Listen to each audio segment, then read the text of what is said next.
Salam, əziz vaxtınız xeyir olsun, əziz abituriyentlərimiz. Deməli, əvvəlki illərin qəbul sualları ilə qarşınızdayıq. Növbəti sualımız silsilə ilə bağlı olan sualdır. Deməli, A-ın ədədi silsiləsində A4-ün qiyməti 3 olarsa, silsilə fərqinin hansı qiymətində? Demək ki, biz silsilə fərqinin qiymətini tapmalıyıq.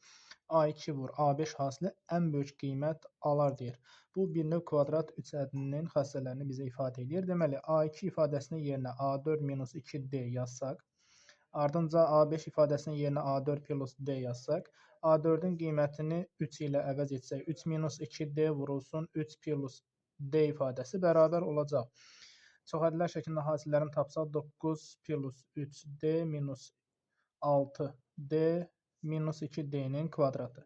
Və sadələşdirsək, mənfi 2D-nin kvadratı minus 3D plus 9 şəklində ifadə olur. Dediyimiz kimi kvadrat 3 ədədini bizə xatırladır.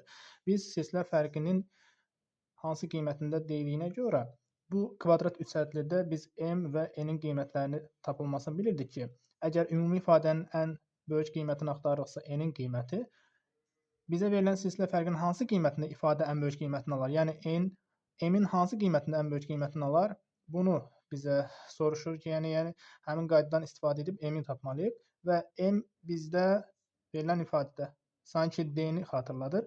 D-nin qiyməti də M və yaxud da x0-da bəzən yazırdıq. Mənfi B bölü 2A düsturla hesablanırdı. Mənfi B-nin yerinə deməli mənfi 3 yazsaq, 2 vurulsun A-nın yerinə mənfi 2 yazsaq, sadələşdirsək bizə verəcək mənfi 4-də 3 ifadəsini. Yəni C variantını.